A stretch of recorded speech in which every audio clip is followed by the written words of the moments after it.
Pemirsa, selamat siang dan apa kabar? Langsung dari Fakultas Ilmu Sosial dan Ilmu Budaya di Universitas Pakuan. Inilah program Sobat News untuk Anda. Bersama saya Zevanya Ramadina Dan saya Erlangga Yuda Satria. Kita saksikan terlebih dahulu highlight berikut ini.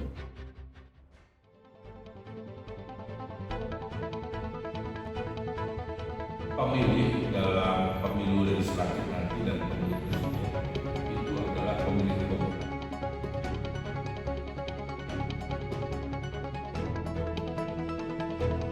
Kesempatan kepada mahasiswa untuk belajar seluas-luasnya di luar kampus. Pengunjung yang sekitar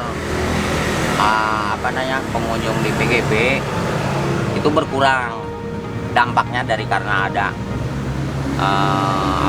sosial media itu kayak online kayak apa.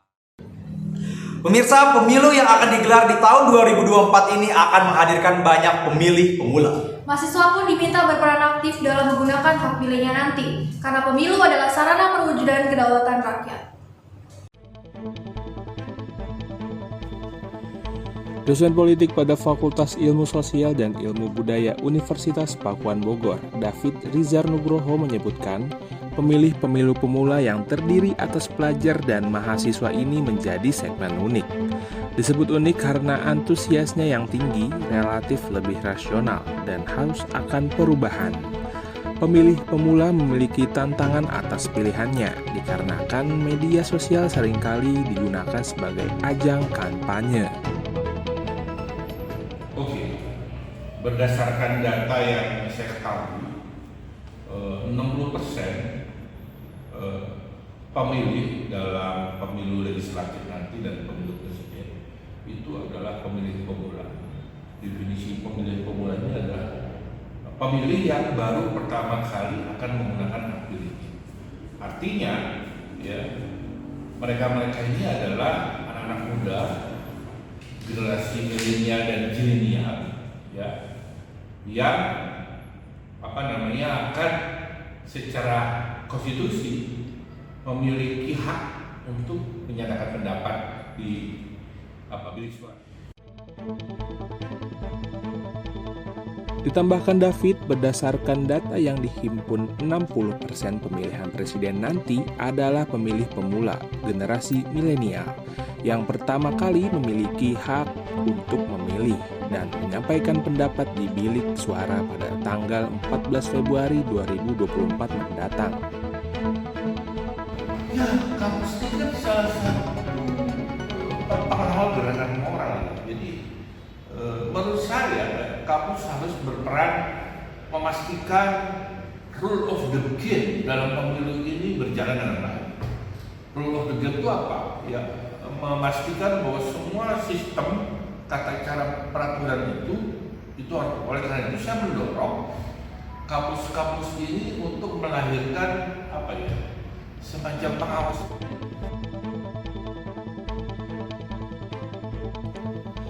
David mengingatkan, kampus memiliki peran memastikan rules of the game dalam pemilu ini berjalan dengan baik, agar para pemilih pemula terjaga dengan baik dan tidak adanya politik war, penyalahgunaan kewenangan, sehingga pemilu dapat berlangsung dengan baik, langsung, umum, bebas, rahasia, jujur, dan adil.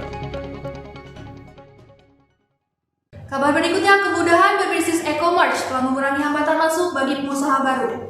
Seseorang dengan modal terbatas dapat dengan mudah memulai bisnis online. Namun, banyak bisnis UMKM yang terkena imbas dari bisnis online tersebut.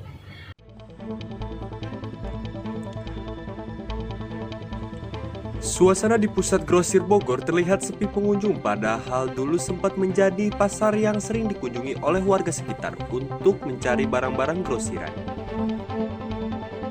Menurut saya, pengunjung yang sekitar pengunjung di PGB itu berkurang, dampaknya dari karena ada sosial media itu kayak online kayak apa. Hampir 90% lah praktis pengunjung yang ke PGB itu berkurang. Contoh, Bapak lihat sekeliling di PGB itu yang sebelah toko tutup, langsung kesanain tadi. Toko-toko banyak itu karena nggak ada pengunjung. Orang-orang pedagang kebanyakan tutup karena sepi pengunjung. Aduh Pak, boro-boro mau istilahkan penjual online, ibaratnya mau jualan online. Ini juga tuh buat kebutuhan toko sendiri juga nggak pas-pasan. Kalau misalkan jualan ke online, kasihan konsumen saya, langganan saya, jadi nggak kebagian nantinya. Mendingan saya bertahan aja. Dalam era digital ini, perkembangan e-commerce telah membawa dampak yang signifikan pada pedagang offline. Penjualan secara konvensional mengalami tantangan baru dengan berbagai perubahan pola konsumen yang beralih ke belanja online.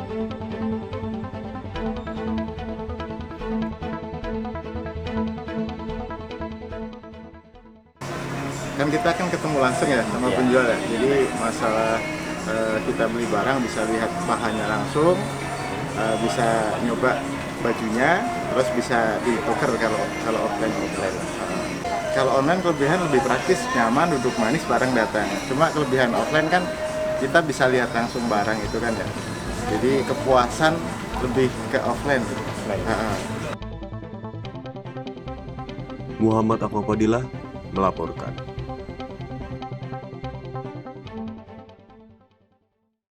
FOMO atau Fear of Missing Out merupakan perilaku yang sering dilakukan oleh para Gen Z. Perilaku ini menyebabkan sebuah perasaan cemas dan takut tertinggal akan sesuatu. Namun, apa jadinya jika perilaku ini menyebabkan budaya konsumtif? Kami hadirkan liputannya untuk Anda.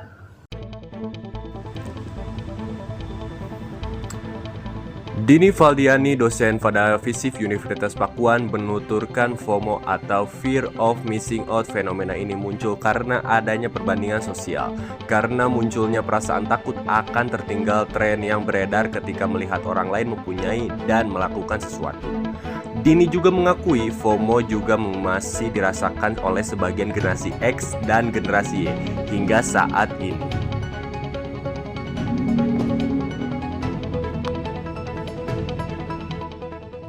Saya nggak tahu ya ini budaya Gen Z atau bukan gitu, tapi kalau menurut saya kayaknya dari generasi saya pun, mau yang X, yang sebelum saya Y gitu, termasuk kalian di Z, kayaknya FOMO ini memang ada deh, selalu ada gitu. Kita tuh pada dasarnya, karena menurut saya manusia tuh memang selalu kayak ketakutan kalau kehabisan, ketakutan kalau ketinggalan yang sedang tren gitu.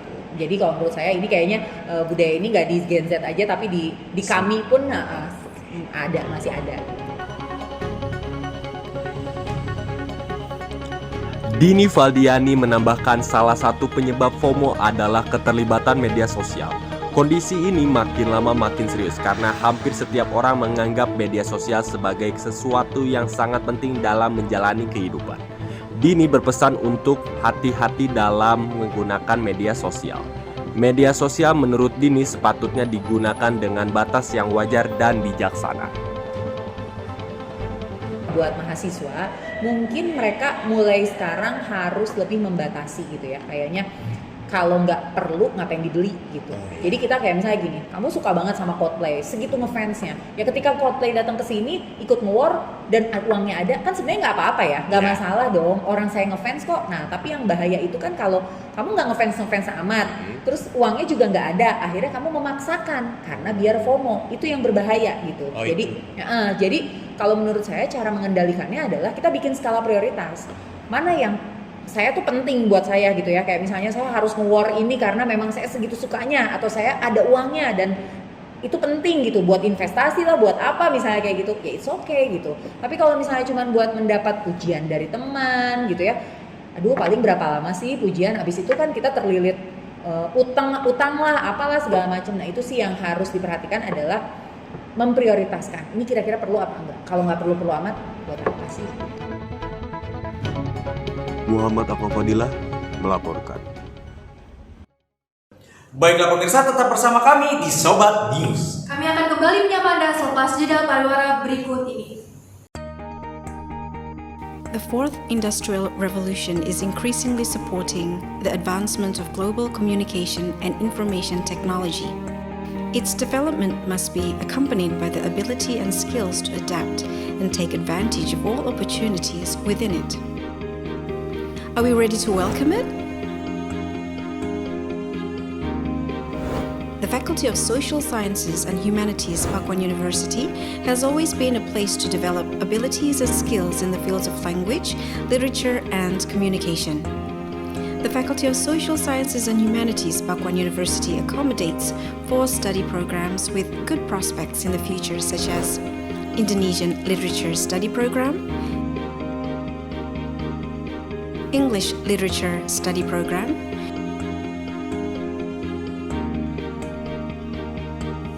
Japanese Literature Study Program,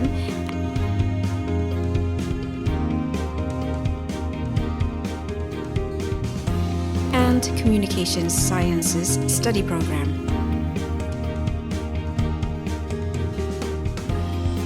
Each study program carries out various effective and applicable lecture activities to create an active and creative generation in global developments. Academic services are supported by CIMAC platform, an integrated information system that is practical and make it easier for the students to process and obtain information about academic activities. Our complete and comfortable facilities provided to support all academic and non-academic needs of students. Library,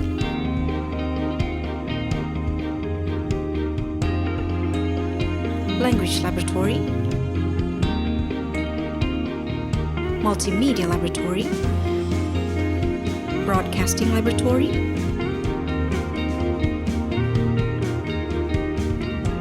photography laboratory, art laboratory, lectures room, academic services. Faculty of Social Sciences and Humanities, as a learning organization, will continue to improve the quality of lecturers and also graduates, participate in preserving the culture of local wisdom, excelling in the fields of language and literature, media and communication. Along the way, our faculty students have won various achievements and appreciation in the academic and non-academic fields. Everyone, my name is Anissa Azahra. I'm the alumni of Pakuan University. The organization in Pakuan University are very fun, even can boost our interest and social skills. And I was taught and guided by a highly professional, supportive, and very creative community and lectures. And my class were also very engaging and fun. Students will be provided in the space to explore, discover, and develop their respective interests and talents, as well as forming competitive and prepared individuals to build a better future. The best generation to welcome the advancement of communication and information technology starts here. Let's be active, creative, and innovative people with the Faculty of Social Sciences and Humanities, Pakuan University.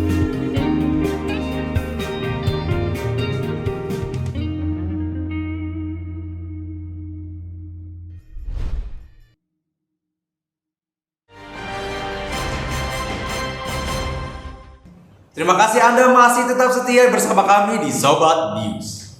Kurikulum Merdeka merupakan kurikulum dengan pembelajaran intrakurikuler dengan konten yang beragam. Namun, apakah kurikulum Merdeka saat ini sudah efektif? Jati Nugroho, dosen FISIP Universitas Pakuan, menyampaikan pendapatnya berikut ini.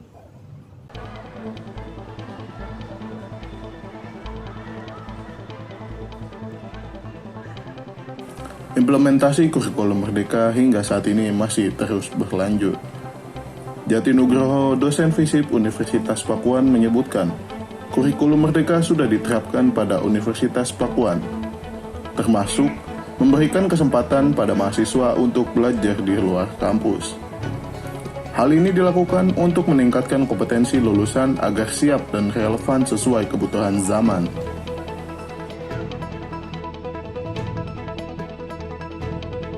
Kalau berjalan sudah ya, itu kan anjuran dari Menteri Pak Nadiem ya, selaku Menteri Pendidikan dan Kebudayaan untuk menjalankan atau mengarusi kurikulum Merdeka. Sejauh ini sih kampus kita sudah menjalankan itu. Jadi tujuannya adalah untuk memberi kesempatan kepada mahasiswa untuk belajar seluas-luasnya di luar kampus. Nanti kan kita kalau setelah lulus, kita kan join ke perusahaan, jadi memerlukan pengalaman-pengalaman lebih di luar kampus, bagaimana kampus sendiri itu tidak cukup waktu untuk memberi bekal nanti kita pada saat bergabung dengan perusahaan.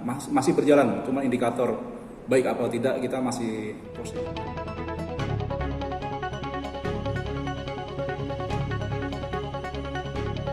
Jati menambahkan, setiap kurikulum pasti memiliki poin plus dan minus.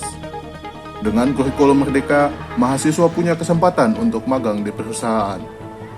Kemudian mengikuti pertukaran pelajar dengan universitas lain. Dan banyak pengalaman empiris yang akan didapat. Serta adanya poin minus pada masalah konversi nilai. Setiap kurikulum pasti ada plus dan minusnya ya. Kalau plusnya tentu saja kita nanti ada kesempatan untuk magang di perusahaan, pertukaran pelajar dengan universitas lain, itu banyak pengalaman empiris yang didapat ya. Itu positifnya. Mungkin negatifnya juga ada ya, nanti masalah konversi nilai. Konversi nilai mungkin ada beberapa mata kuliah yang tidak bisa dikonversi atau tidak sesuai. Nah itu akan jadi problem tersendiri.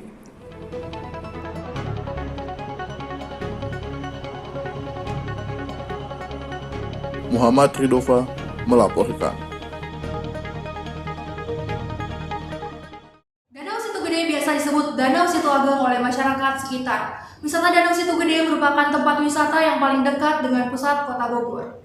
Wisata ini cocok bagi Anda yang tidak ingin liburan terlalu jauh. Selengkapnya kita ikut reportase dari rekan kami Muhammad Latif. Baik, terima kasih Jevanya dan Erlangga. Saya Muhammad Latif, saya sudah berada di tempat ekowisata Situ Gede yang tepatnya di Kabupaten Bogor Barat. Untuk melihat keseruan di dalam, mari kita lihat ke dalam yuk. Danau Situ Gede yang berlokasikan di Kecamatan Bogor Barat mempunyai udara yang sangat sejuk karena lokasinya berada di tepi hutan yang merupakan hutan penelitian yang dikelola oleh Badan Litbang Kehutanan milik Departemen Kehutanan. Dengan berkunjung ke danau ini, Anda dapat menikmati sejuknya udara danau dari menaiki perahu, memancing, piknik, dan berjalan di sekitar danau yang dikelilingi hutan yang rimbun. Dengan begitu, wisata ini sangat cocok sebagai wisata keluarga di Bogor yang patut Anda kunjungi. Dengan Bapak siapa? Sulam Kurnia.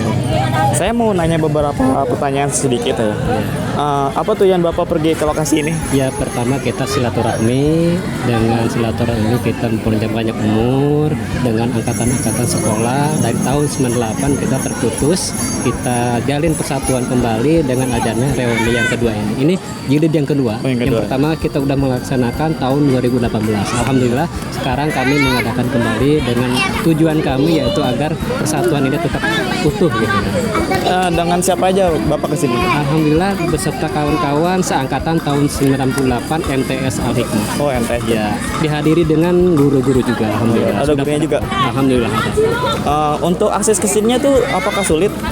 Alhamdulillah lancar-lancar saja dengan kendaraan-kendaraan yang pribadi ada, dengan kendaraan umum juga ada.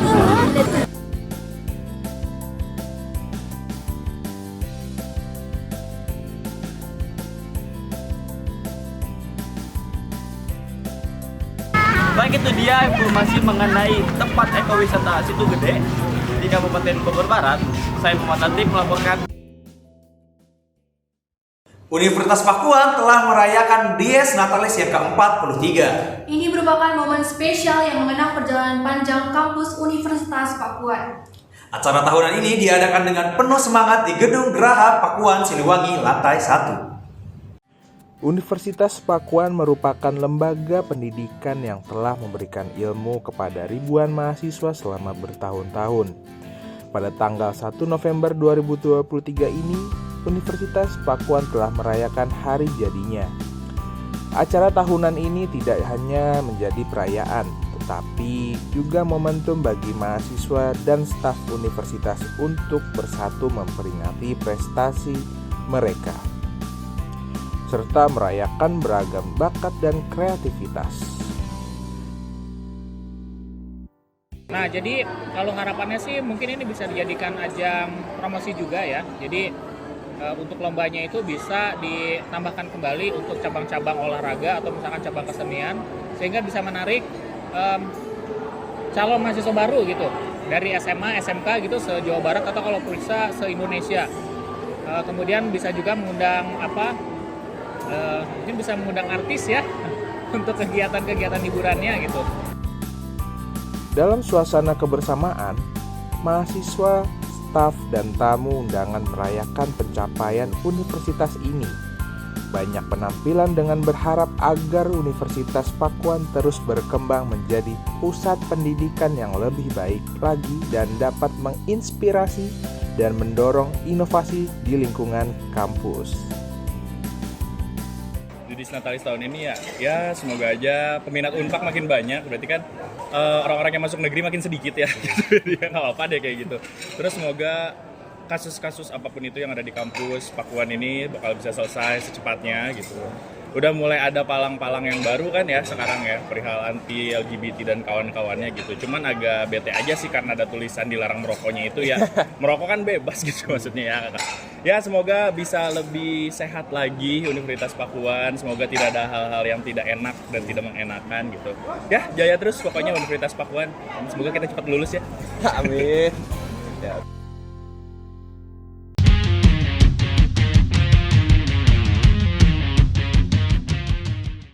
Fiona, kok kamu gitu sih Fiona?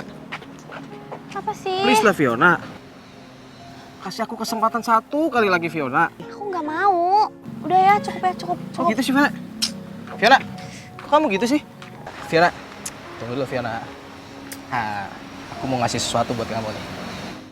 Kamu mau ngerayu aku pakai bunga ini? Bukan gitu Fiona, udah kamu pegang dulu. Ini hari spesial. Kamu gak usah khawatir tentang itu. Tahu, Kasih sayang aku kayak tuh selalu gitu, ada kok masih untuk kamu lama. setiap saat.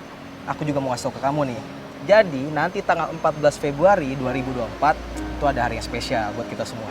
Apa? Hari kasih sayang. Kalau itu mah aku juga udah tahu. Bukan gitu sayangku.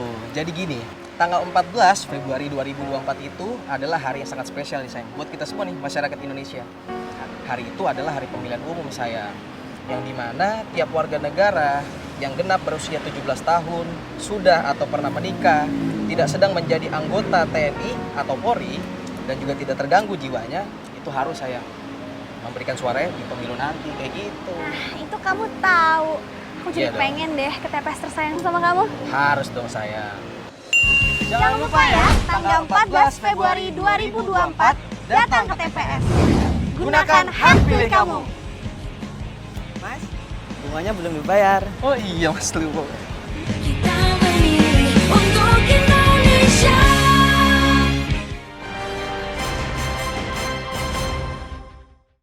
Baik pemirsa, kita beralih ke kabar lainnya. Pekan Sosial dan Budaya merupakan acara tahunan FISIP Universitas Pakuan Bogor. Untuk mengkaderisasi serta apresiasi bagi mahasiswa baru Universitas Pakuan. Kali ini FISIP mengadakan Pekan Sosial dan Budaya kedua di tahun 2023. Berikut reportase rekan kami Hibatullah Farhan di Bumi Perkemahan Cimandala, Kecamatan Cibinong. Baiklah Jevanya dan Erlangga, saat ini saya sedang berada di Bumi Perkemahan Cimandala dalam acara Pekan Sosial dan Budaya. Bisa dilihat di belakang ini para mahasiswa sedang melakukan kegiatan game dalam acara Pekan Sosial dan Budaya.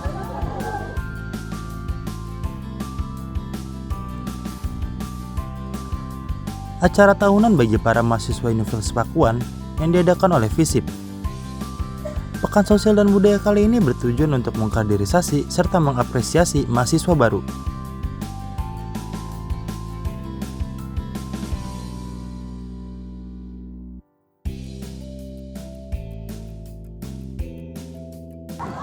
Mengenai acara Pekan Sosial dan Budaya ini, mari kita tanya aja informasi nih kepada ketua pelaksana kita, Mas Rio. Mas Rio, selamat sore Mas Rio. Selamat sore juga. Boleh nggak sih cerita sedikit tentang apa sih kegiatan Pekan Sosial dan Budaya ini?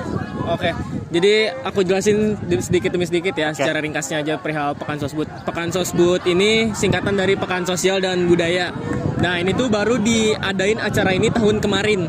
Dan ini tuh baru kedua kalinya di FISIP. Di angkatan 2022, baru pertama kali langsung aku lanjutin di 2023. Kayak gitu. Dan acara ini tuh bertujuan untuk memunculkan kaderisasi dan apresiasi, dan kita juga mewujudkan hak-hak dari si mahasiswa-mahasiswa baru yang udah mereka beri ke fakultas, dan mereka juga harus apa yang harus mereka dapatkan harus kita kembalikan juga, seperti itu.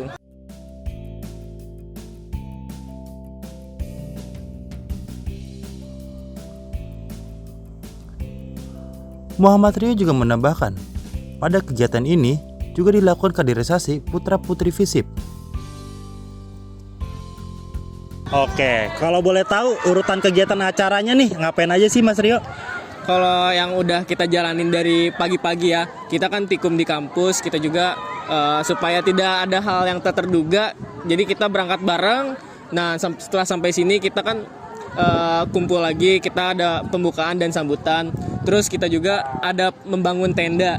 Nah membangun tenda ini konsep dari panitia ini untuk jadi si mahasiswa barunya ini memasang tendanya dengan kelompoknya mereka masing-masing. Kayak seperti itu, karena menyatukan hubungan emosional mereka, karena supaya mereka tuh nggak langsung masuk ke tenda aja gitu. Jadi mereka juga punya value dan tanggung jawab mereka perihal tenda mereka yang dia tempatkan ini. Terus ada yang tadi kan kita udah ada kaderisasi juga tuh.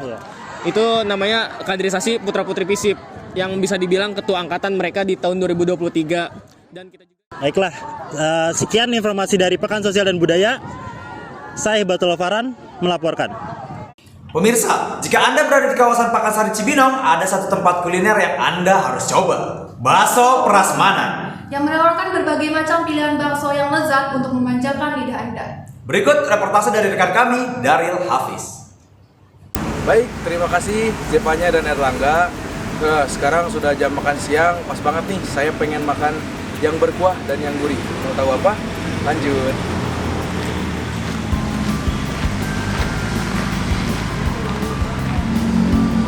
Pemirsa, sekarang saya sudah berada di Bakso Prasmanan, Pakansari di Cibinong, tempatnya. Saya sudah penasaran dari tadi. Saya sudah melihat bakso mozzarella gitu. Saya penasaran, kita langsung sikat aja.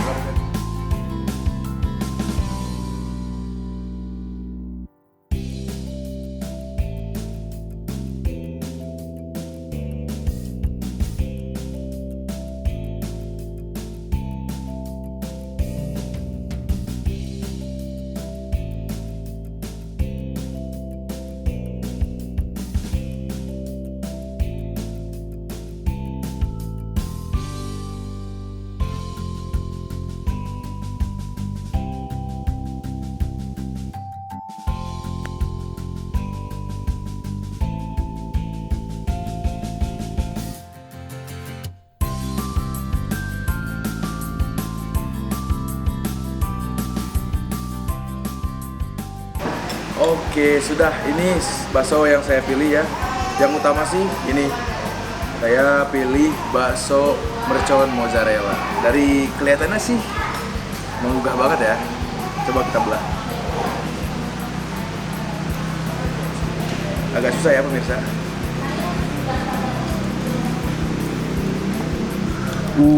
Kelihatan kejunya guys di dalam. Nah,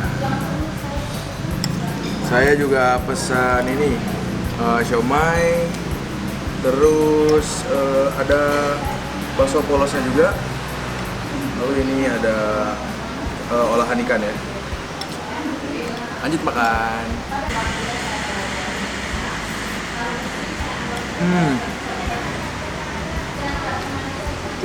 Enak banget pemirsa. Oke, baik. Haus banget nih.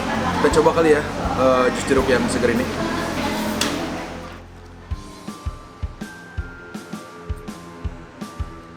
Seger banget sih. Ini perpaduan yang cocok banget ya. Bakso pedas, terus minumnya es jeruk. Oke, saya mau lanjut makan. Dadah.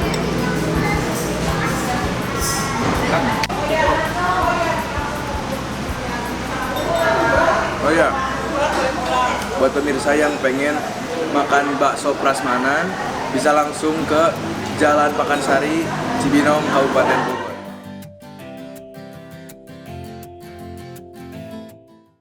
Berita ini sekaligus mengakhiri perjumpaan kita di Sobat News pada siang hari ini. Saya Erlangga Yudha Satria dan rekan saya Jevanya Aura Madinah. Selamat siang dan sampai jumpa. Salam unggul, mandiri, dan berkarakter.